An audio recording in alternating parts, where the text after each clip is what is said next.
السلام عليكم ورحمة الله وبركاته. حضراتكم معاكم النهاردة في حلقة جديدة من برنامجكم وقناتكم أسطورة طبية. هكلم حضراتكم النهاردة عن الشخير والاختناق أثناء النوم.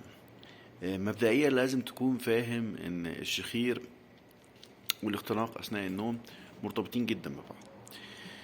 أنا هحاول أكلمك عن الحاجات اللي تحسن الحالة وتقلل من زيادتها.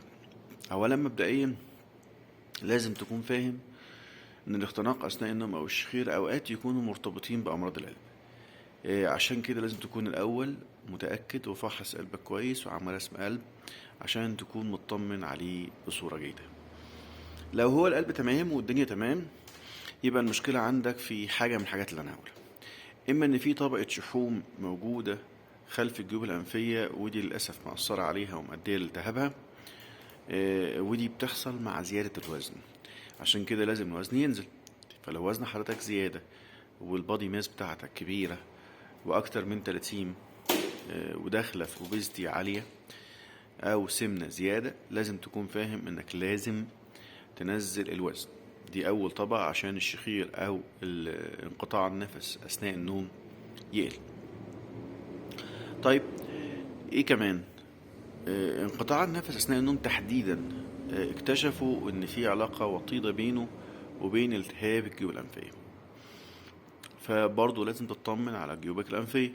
لو بيجيلك فيها كتمة، لو بيجيلك فيها انسداد وبتعمل لك صداع على فترات طويلة، لازم تشوف ازاي تحل الموضوع.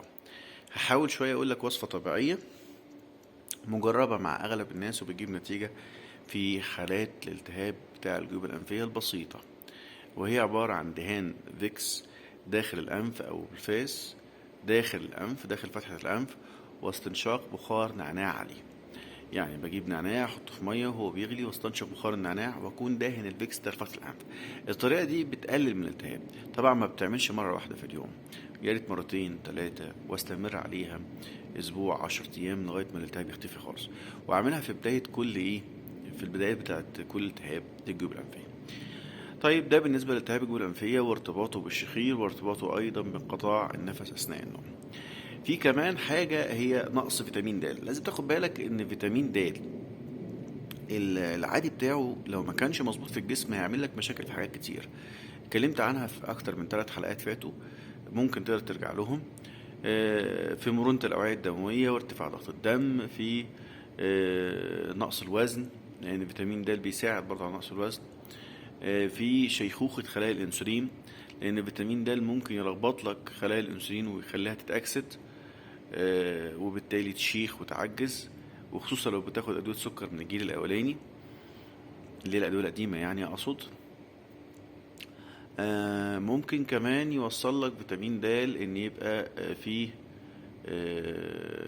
الكورتيزول مفيش تحكم في زيادته أثناء التوتر، لأن فيتامين د شوية بيحاول يعكس تأثير الكورتيزول الضار على الأنسجة، لكن للأسف طبعا هو تأثيره بيكون غالب وشائع. طبعا فيتامين د كمان بيزود امتصاص الكالسيوم، فوجوده كمان بيقلل التأثير الضار لانحلال الكالسيوم من العظم. يعني نقدر نقول ان فيتامين د مهم جدا في الحيوية، في النشاط، في أنسجة كتيرة جدا من الجسم.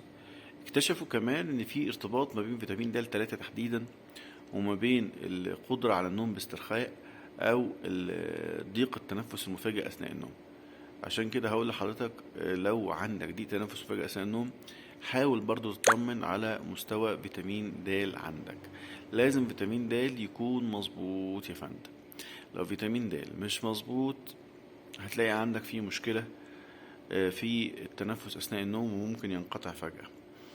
ليه بقى؟ لان فيتامين د وجدوا ان هو وتحديدا فيتامين د 3 نقصه سبحان الله بيؤدي برضو لالتهاب الجيوب الانفيه، وبالتالي هرجع تاني لنفس الدائره المغلقه بتاعه ان التهاب الجيوب الانفيه هيأثر على التنفس اثناء النوم.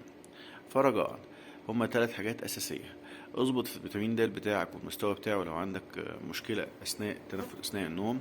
اظبط كمان